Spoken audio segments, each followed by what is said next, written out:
What's going on? Had a little snafu on the scheduled live. I don't know what happened, but it didn't work on my end, so I just had to start fresh. Can you hear me? Okay.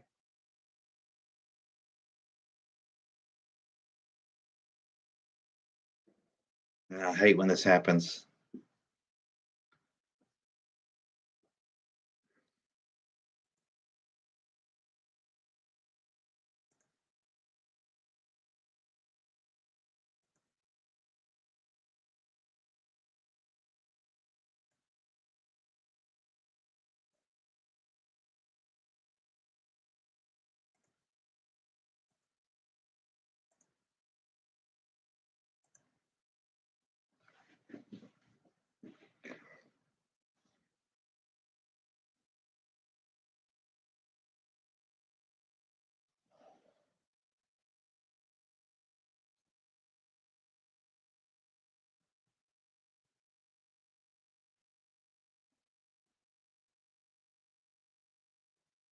Hey, good morning, Nunya.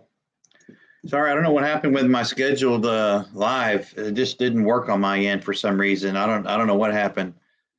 Hey, Jeannie. Hope everybody's doing good today. Morning, Bear Truth. Hey, Jeff. Doing good yourself? So I don't know what happened on my scheduled live. I couldn't get it to function properly, so I just created a new one. I don't know what else I could have done there, but maybe you guys and gals can help me figure it out later. It's getting ready to be really cold here in Texas again. I know that you guys and gals in the East are having it pretty rough right now with that storm. And hope you got heat, hope you got power. Yeah, I bet you did, Jeff. Bet you did. Hopefully you got enough propane. And hey, Tamara, good morning. It's supposed to get down to, I think, 20 tomorrow night, and I'm sorry, 20 tonight, and then 17, I think, Wednesday night here, which is pretty damn cold.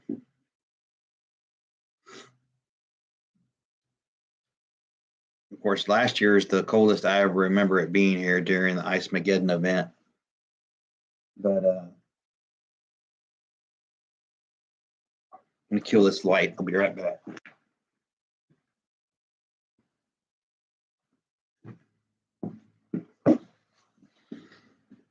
Anyway, yeah. Hopefully you got some wood. I don't know, all the grocery stores had it piled up as high as the entry. At Kroger's, they had like 4 or 5 big, huge mountains of it. That split firewood that's 676 to a bundle. Yeah, I heard that, Jeff. They said it's a real deal for y'all. But I sort of wanted to do a video today on just preps. I know sometimes we get off in the weeds on the military stuff and the strategies that's taking place, and who's going to do what and how we might react, blah blah blah. But I wanted to sort of break down how I do my preps, and not getting too specific, but I've talked about it briefly in the past on some other lives along with other people, but I sort of split my preps into two categories. I have long-term preps, and then I have mobile or bug out preps.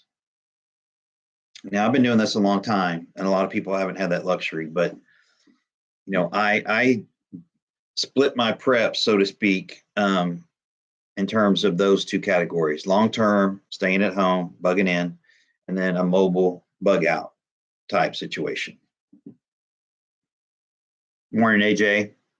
Again, thank you all for showing up. I don't have a lot of glamour in this thing. I try to give out good content and be honest with people based on the things that I know and believe. So I'm not saying my way is the only way or the best way. This is just what I do. And hopefully, you guys and gals can give me ideas on what y'all do. We also be learning from each other.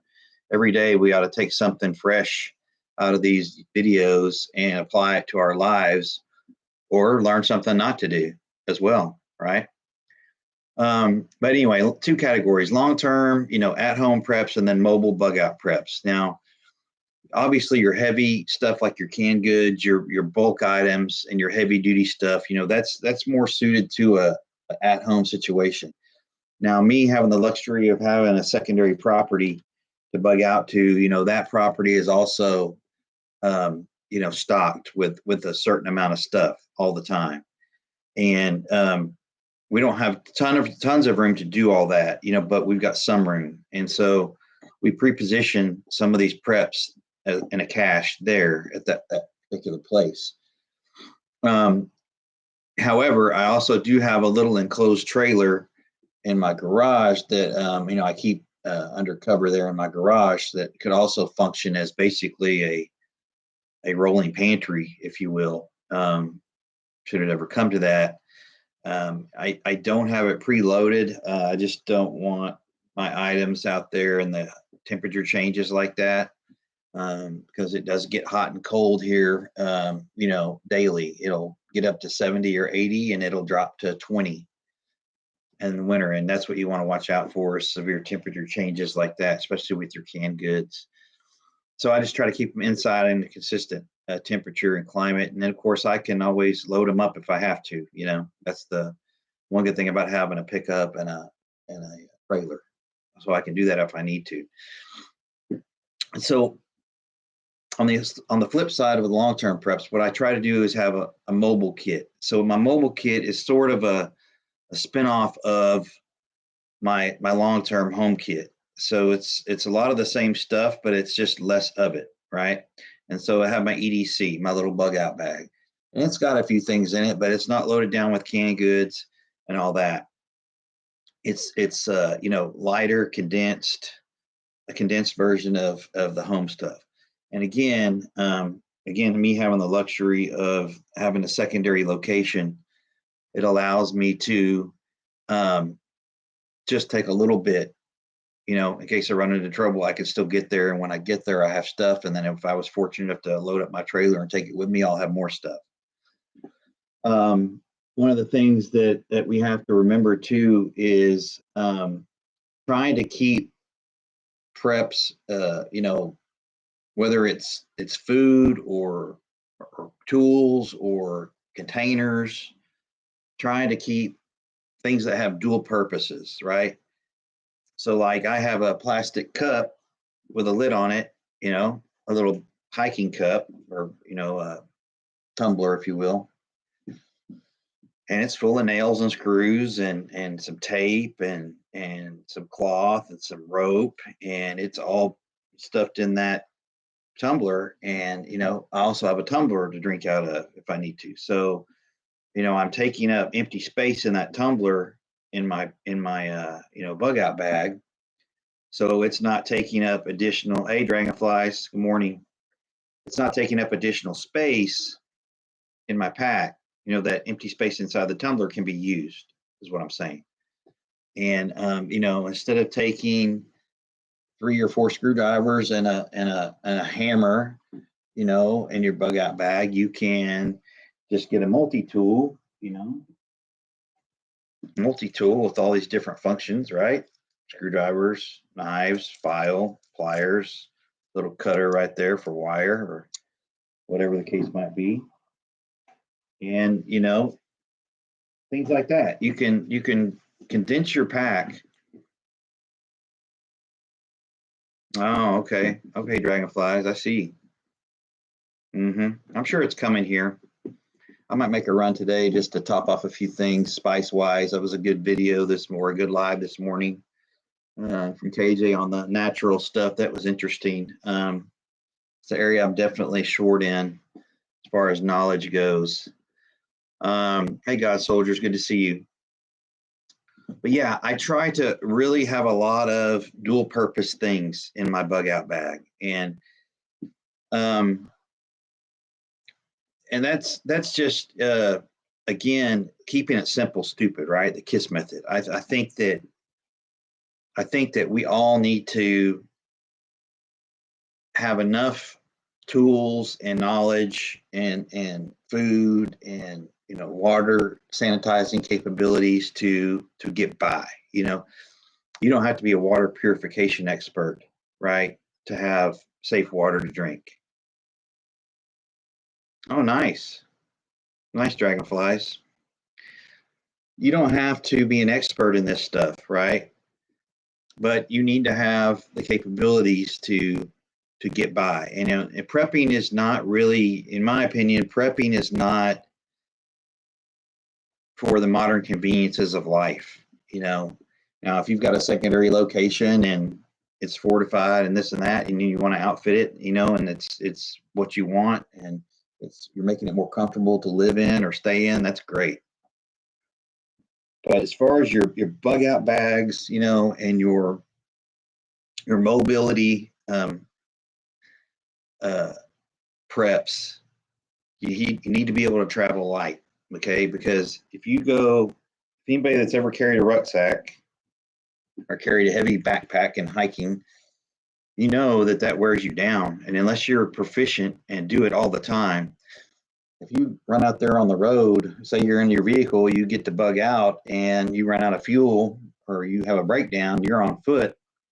If you're carrying an 80 to 100-pound ruck on your back, how far do you think you're really going to make it? I wouldn't think very far, and I'm including myself in that. You need to be able to travel light and fast. So again, this is why dual purpose items are, I think, critical to your bug out bag. As far as canned goods go, good morning, Priscilla. Thanks for showing up. I've really gotten away from like a lot of the canned meats just because of expiration and recalls and all that stuff. I've really resigned myself to the fact that if I have to bug out, first of all, if I bug in, I've got a good supply of protein here. I've got a good supply of cottontail rabbits in this neighborhood, and they are just as friendly as can be. And I've got methods of catching them and all that. I know you can't live on rabbit long, but I'm just saying it's a source here. Now, if it ends up having to be an evacuation event where I have to get out of here, I'm obviously going to load up if my vehicles will run. If it's not, a devastating EMP attack of some sort, I'm going to be loading up my trailer with everything that I can get in it and my pickup, and I'm gone. And hopefully I can make it to my place, I think it also depends on where you live. I think that the amount of chaos and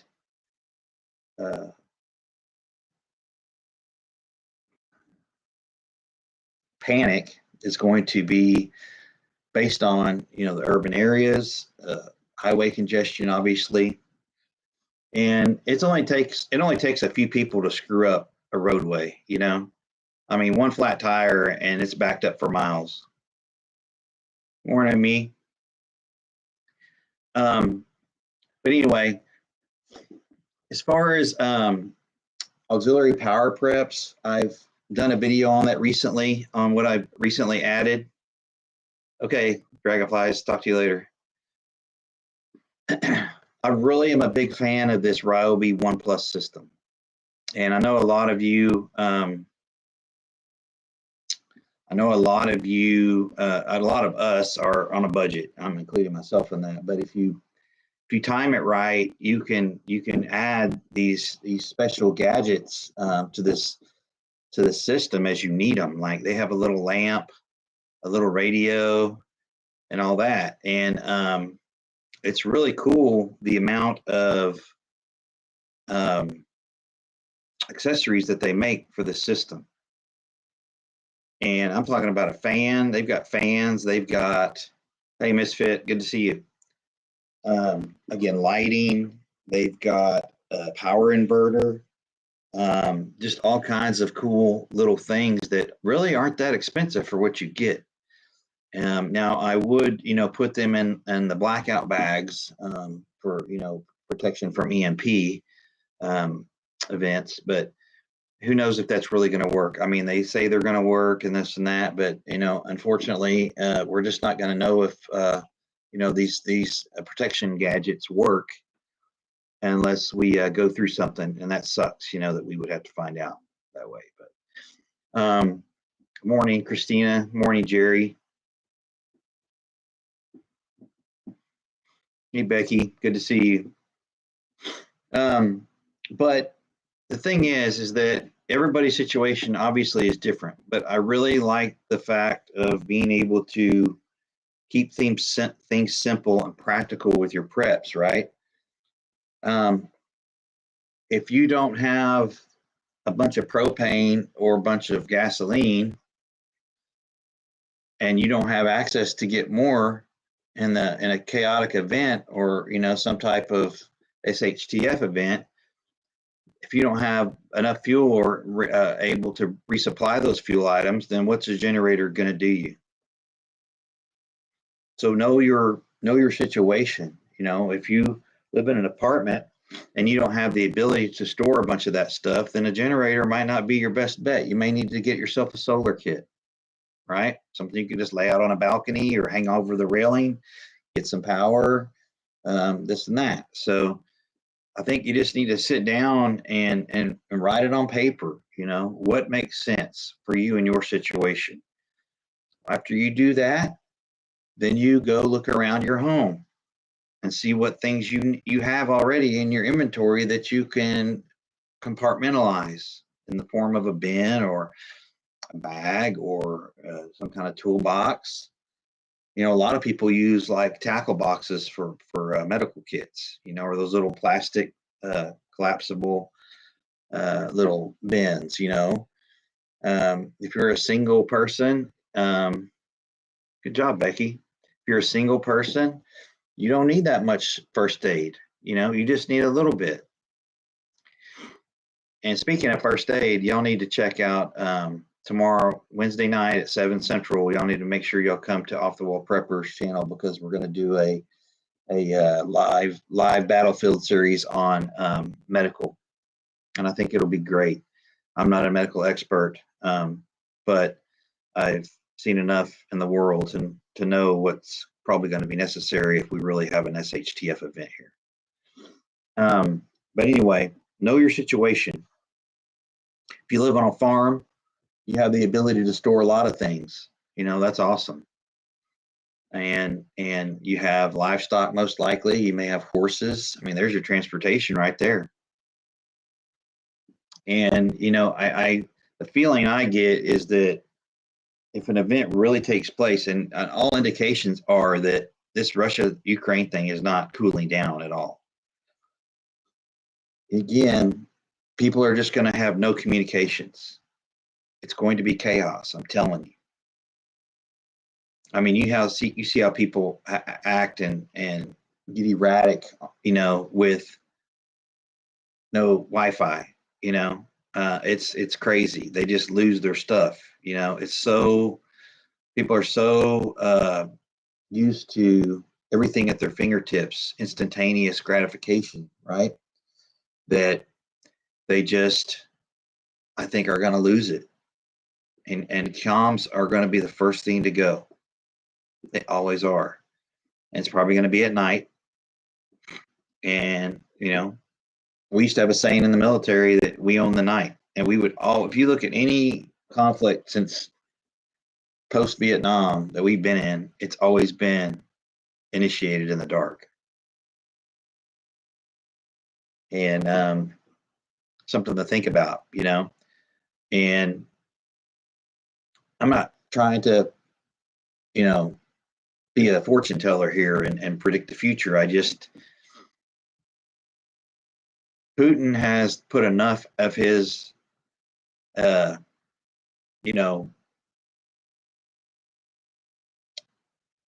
reputation on the line here with his own people and internationally. He sort of backed himself into a corner where he has to do something. And, he's not scared, I don't think. I think that he's got a plan, and I don't necessarily think he wants to, turn us into ash, but I think he's willing to teach us a lesson. Yeah, I've been having problems too, dragonflies, for a while now. And it may be me. I don't know. I'm not an expert. I'm not a techie, but there's some things that have happened with my communications lately that are strange.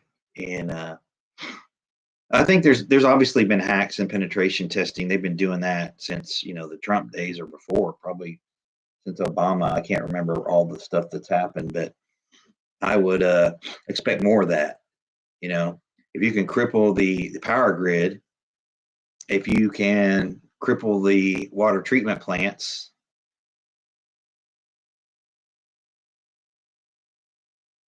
then you can control society basically. And you know, the old the old regime, the old American way of we just go in there and push people around, it's not gonna that dog don't hunt anymore.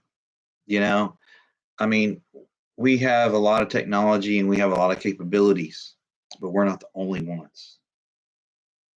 And industrial espionage, espionage in general, and they all know what we know. Everything is accessible now. They hack in and get it, they steal it, they pay for it. We're on a way more even battlefield than most people think, and we may even be at a disadvantage, and it pains me to say that.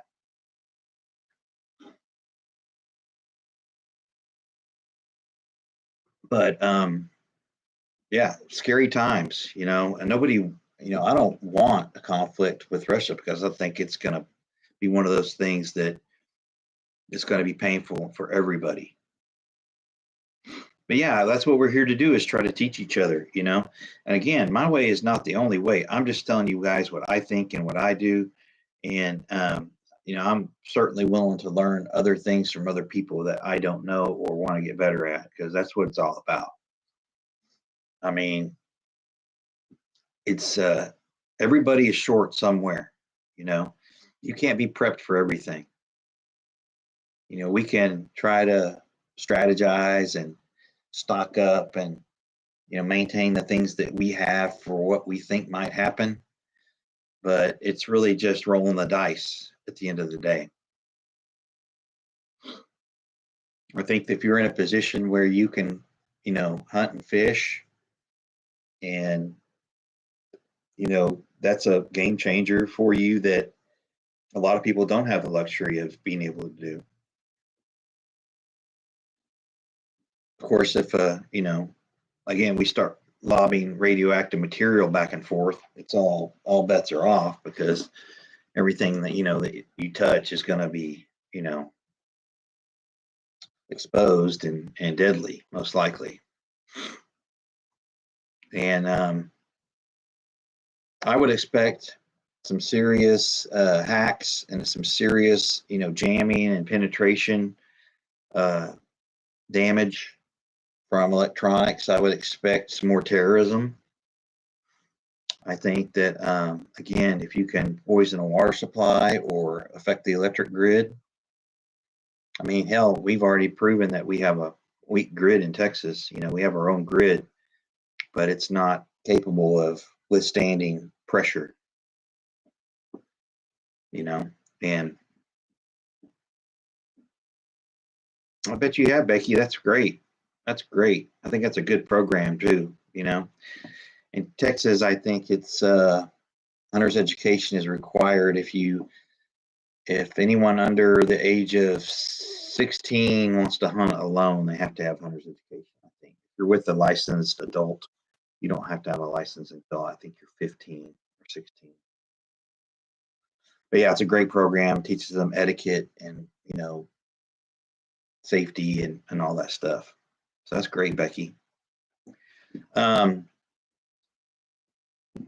What do you guys and gals think? I mean, do you guys and gals think that you're well prepared, or are you short on things? Do you know you're short on things? Are you prepared to fill the holes that you have an issue with? Do you have a list made of what you need to get right on? Do you talk to your friends about getting together and maybe going out together so it's safer for you to do so? Do you pick good times to go out and shop? I think these are all things that you need to think about. I hear you, Jerry. I hear you. You know, a lot of things too, like propane grills, right? You know, I'm a big fan of backups, and you know, I've got extra hoses for my. Oh, all right, dragonflies, nice. That's what I'm talking about. But extra hoses and valves for those propane accessories, right? Of course, of course, we all have limitations. You know, and again, you know, just because somebody has money doesn't mean they need to go out and spend a bunch of it to get prepped properly. Again, you got to streamline your needs, streamline your climate that you're in. You know how the temperatures are going to be. Know what type of rain when your rainy seasons are.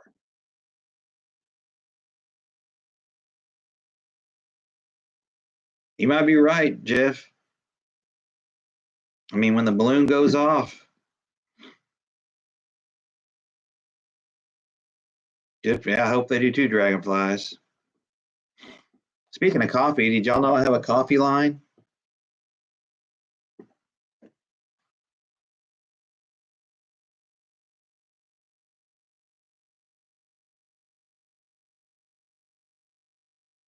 Not usually one of these people that does that, but since you brought up coffee, dragonflies, I figured I'd throw it out there.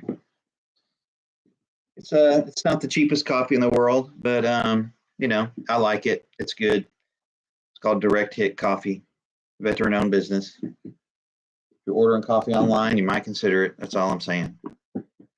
Not gonna hold any grudges if you don't. But anyway, I thought I'd throw that out there. Um, water. Not everybody has the luxury of being able to stock and store water, bulk water on their, you know, in their home or around their home. So you need to be prepared to capture water from rain or stream, and you need to be able to sanitize that water, right? So yeah, I hear you, Jerry.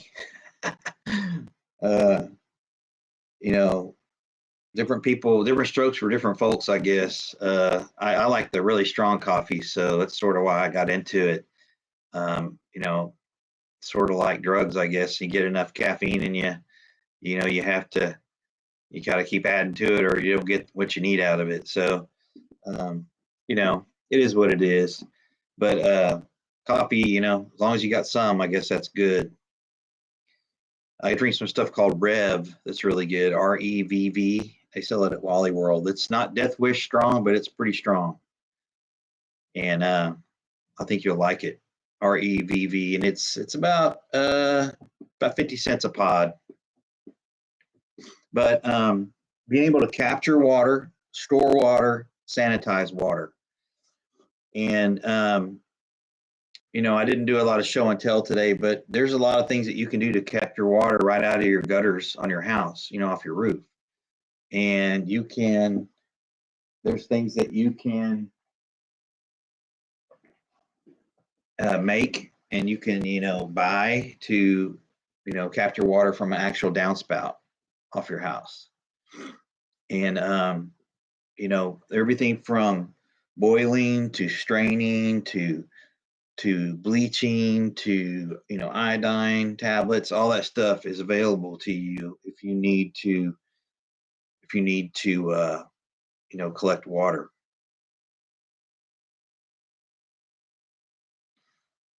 Jerry, that's a really good lead in to tomorrow night's live at with Off the Wall Prepper in the Battlefield series. It's going to be directly about medical, and I think it's going to be really good.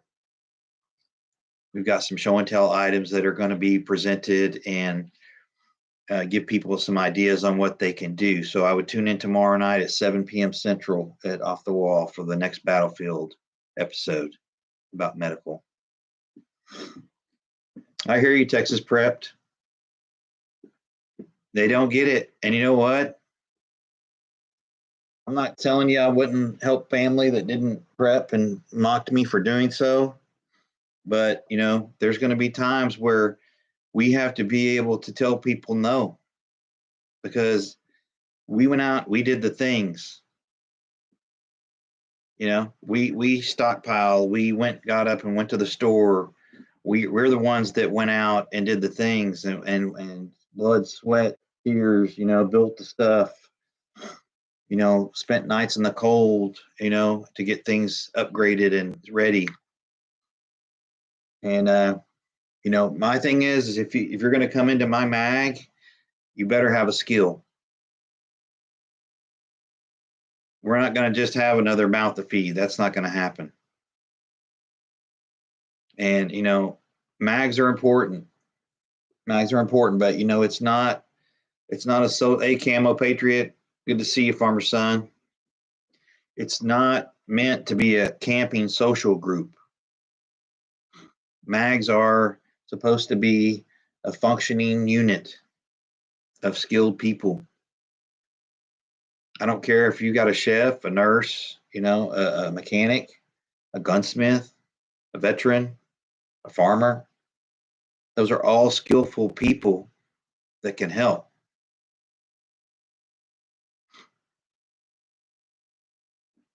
Hey, CJ. Hey, Tamara. But the thing is, if you have a mag, that's great. Now what? Do you have a plan? What if something happens? Comms are down. Do you know where you're going? What's been pre-planned? What routes are you going to take? See, everybody does really good about talking about stuff, but you got to be able to execute.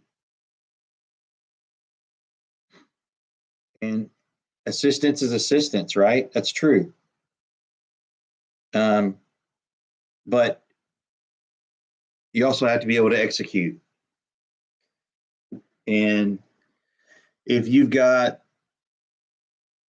people that are just in a mag to exist, and I'm not talking about, your children and such, but, the members of the mag itself, you got to have something to bring to the table, in my opinion.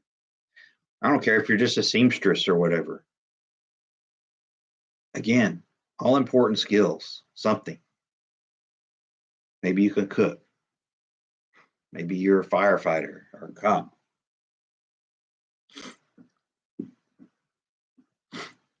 What did I miss here?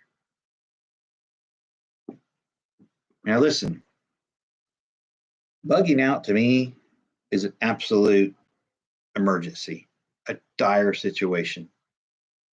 Your home is your castle. I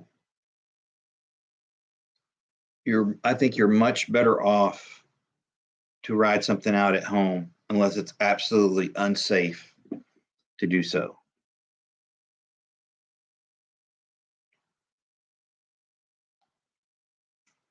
Yeah, good point, Dragonflies. Yeah. Bugging in is my first choice. I mean, you've got all these preps established, use them. Because if you have to leave, if you make that choice to leave your home, your castle, if it's that bad, you need to be prepared that it's probably not going to be there if you come back.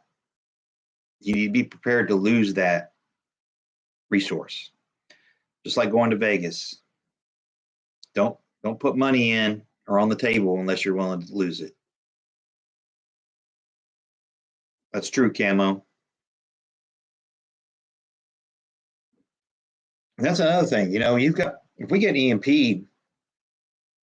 and you're basically home ridden, and you don't have some type of energy backup to run your machines, I mean, that's curtains for you. Again, know your situation, know what your needs are. Your needs are nothing like my needs, most likely, and vice versa.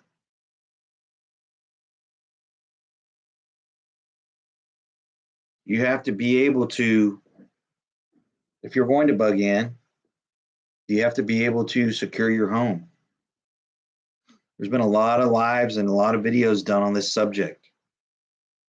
A lot of them. A lot of them. Camo, are you still doing your live at 11?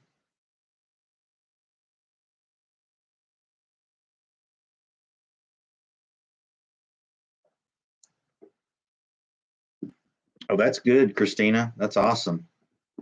It's good. A lot of experience there. A lot of experience. That's great. But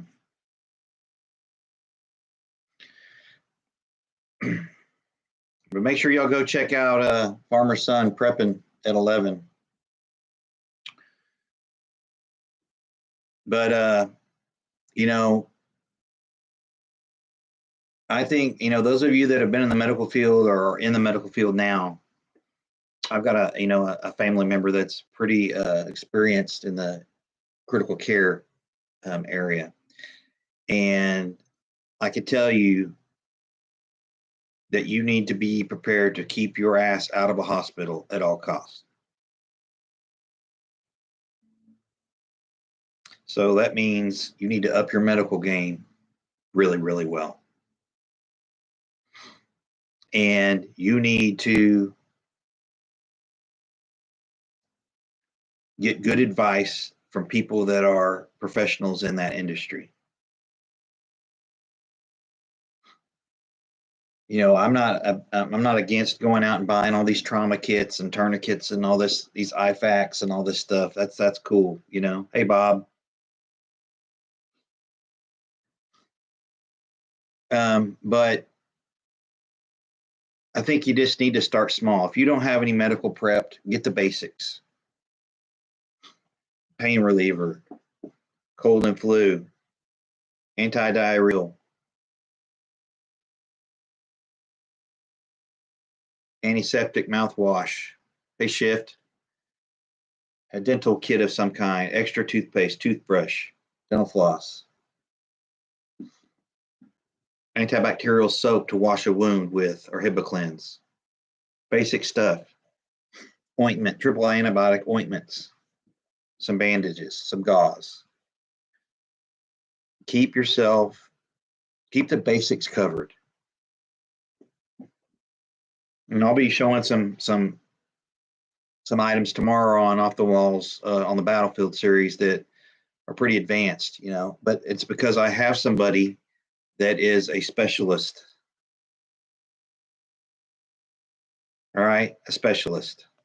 I'm talking about a nurse practitioner, critical care nurse practitioner with a lot of experience. And that's a great asset to have, and I feel very fortunate. Hey, Cold War, good to see you, bud. But start small, build from there. And I'm not opposed to Dollar Tree stuff, on the medical field. Now, I'm not sure that how well their bandages will work and all that, but you know what? If you get what you can afford, it's just like going out and buying a firearm for the first time. You buy what you can afford. Hopefully you saved up and you can get something reliable and efficient. But it is what it is, right? That's right, Dragonfly, stock water. If something ever happens and there's an event, the first thing you need to do, if you've got the capability, or if you have a bathtub, is to fill that damn bathtub to the rim. I'm not saying drink it right away, but I'm saying you need a water supply. Fill your bathtub up.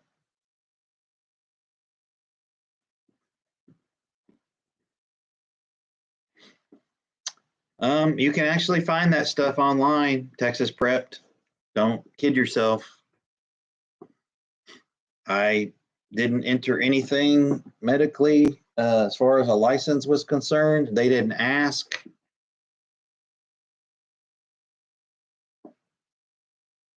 I've got that as well, CJ. That's good, Jerry. Absolutely. If you've got a pond or a creek or a stream, or hell, one of these neighborhood ponds, you know, these decorative ponds, you've got water for flushing toilets. That's right, Cold War. That's right. The bladder for your tub. That's right. That's another good one. If you've got a gutter and a downspout on your house, you can collect water. You get a 5-gallon bucket, cut that downspout off, raise it a little bit where you can get the water to get off in that bucket. Put one at every damn downspout if you have to. You can collect rainwater.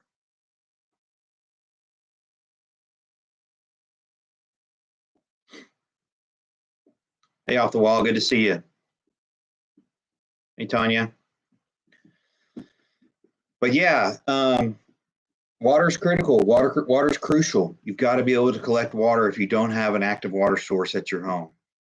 And if you don't have a gutter and a downspout on your home, you should get one installed, even if it's just one across the rear of your home in your backyard. You need to get one, and they're not that expensive. You can get a 10-foot section of gutter for not much money and a downspout to go along with it. I heard that off the wall. That's great. That's great. But yeah, you've got to have about a gallon a day per person for drinking and washing and cleaning yourself. That's about the right uh, ratio, I think, is a gallon per day. So think about that. A gallon per day per person. How many people are in your home?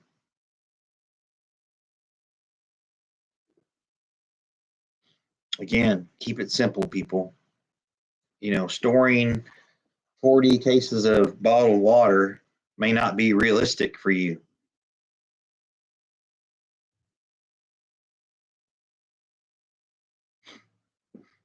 That's true, cohort. That's one of the things I prefaced my comment earlier about my medical kit is that you have to have somebody qualified to manage those type of operations.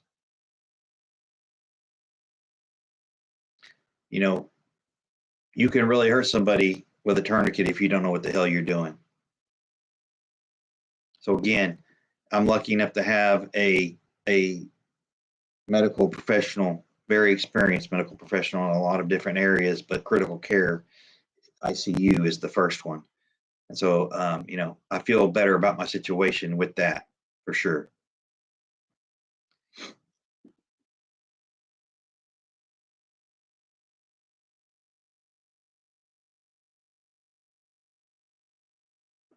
Medical kits, medications.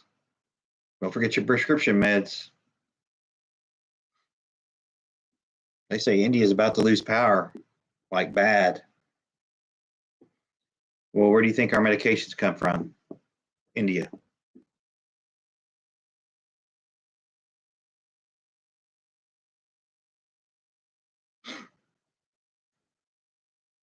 So, water storage, water sanitation, huge. It's like the was it the Civil and Revolutionary War? I think more people died from infection than actual bullet wounds. Is that right? Or musket wounds, whatever, sword wounds. Most people died of infection, if I'm not mistaken.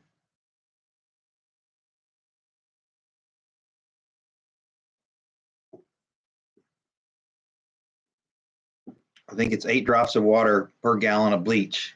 I'm sorry, I got that backwards. 8 drops of bleach per gallon of water to sanitize. Y'all correct me if I'm wrong on that.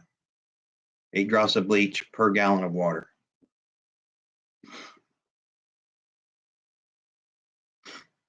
So when people are telling you that water is the most valuable prep, I agree with that. Way before that stuff there.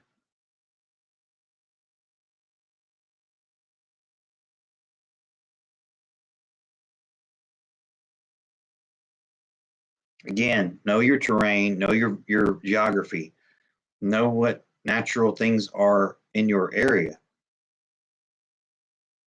So where I'm headed, basically what we've got is mesquite trees and prickly pear cactus. That's it. So I'm a little bit limited on my resources vegetation wise. There are some uses for those items. They're just few and far between. That's true, CJ. Yeah, you got to have some cards, some puzzles maybe or something. That's why I told people a long time ago, I know kids that are on their iPads and this and that all the time, but download some stuff on there where you don't have to have Wi-Fi, download games and different books and things on the actual device. So it's on there. If you can somehow keep power and stuff will work, you'll have something to read, besides a paper book, but also the paperback stuff is great too. The old manual stuff may come back into popularity by by design. We're going to shut this off in about 10 minutes here, 5 or 10 minutes. I want to give everybody the opportunity to go over to Farmer's Son and watch his Talkie Tuesday. Those are always really good. Try to keep these to an hour. I know I don't have the most enlightening of subjects to present most of the time, but I do appreciate y'all being here and watching. I think it's all good to talk about what's important and what's, hyperbole and rhetoric, and what's reality and what's, fiction. But yeah, if you've got a flower bed around your house, you can probably grow some microgreens and maybe a head of lettuce or two, something like that. Great, that's good, Becky. Fishing gear, absolutely.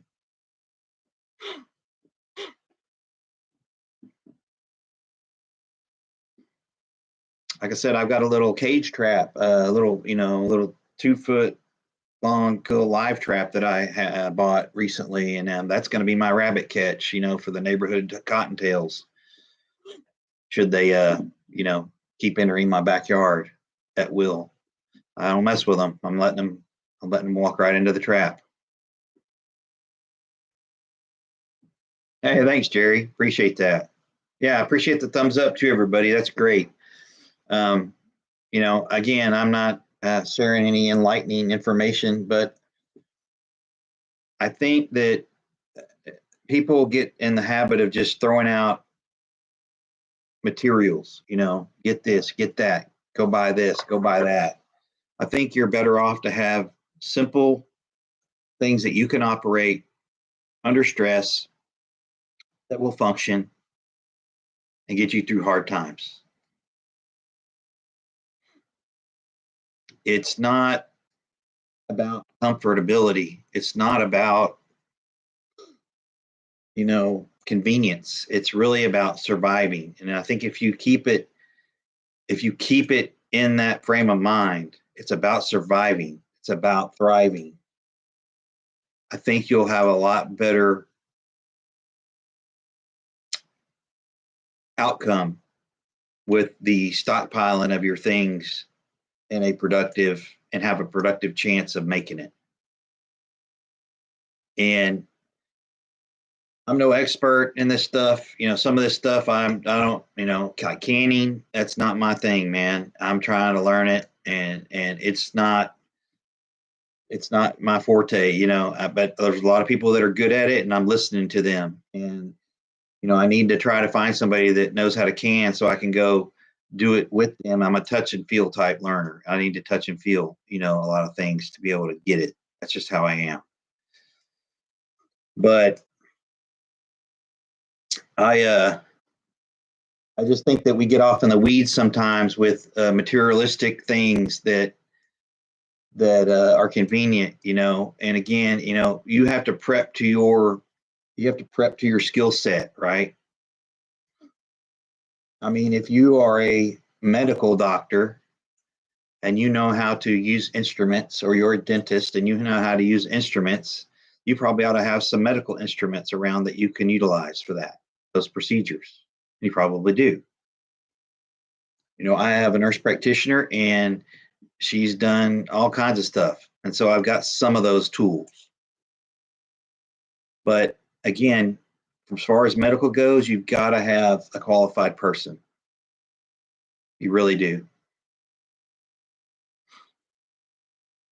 Yeah, please. Your farmer son's going at 11, so make sure y'all all go over there.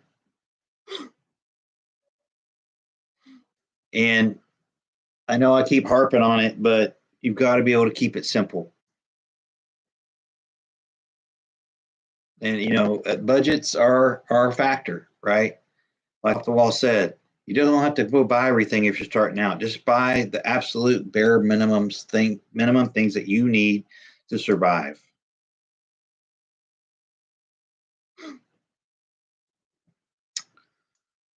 Yeah, I mean, I'm thinking this thing's going to grow. I'm just trying to, get better at communicating my thoughts and my ideas on prepping and security and things like that I'm good at. Or I consider myself good at. Um, but I don't know everything. There's a lot of people out there that know a lot more than me, and I try to learn from them. That's right, Christina. We've been talking about water all morning. That's good. But again, if you've got a bathtub and you don't have a bladder, but you've got a bathtub, keep that bathtub clean as you can. And if something goes down, the first thing you need to do is fill that bathtub up. Be prepared to collect rainwater somehow.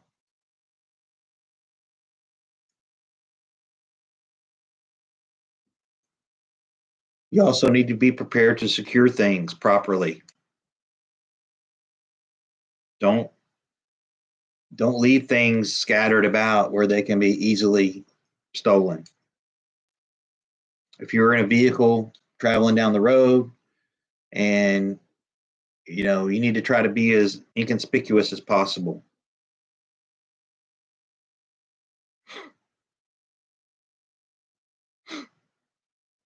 I'm all about speaking your mind and believing what you believe, but the gray man approach when SHTF hits is going to be a huge factor. I'm just going to be a dude walking down the street, or driving down the road in a backpack with a backpack and just a normal looking dude. I'm not going to have this on. I'm not going to know. That's right, farmer son. See, another good point. Hell, you can get rain off of leaves and tree bark, tree trunks. But anyway, I appreciate everybody showing up to this. Again, apologies if you didn't get what you needed out of this, but hopefully you got something. There's a lot of people on here in this community that are willing to help you, help each other, and we all need to pull the wagon in the same direction and get rid of the hyperbole and fantasy stuff. Hey, Bigfoot, good to see you. We're about to shut it off, but I'm glad you showed up. And we need to keep it real. There's a lot of people out there that are pontificating this and that, and it's just too much information that may not apply. And I think you just need to be able to, funnel all that information into a sizable chunk that you can manage and afford and go from there. Know your situation, know your capabilities, know your weaknesses. All right. So again, thanks for everybody for showing up. I really appreciate it.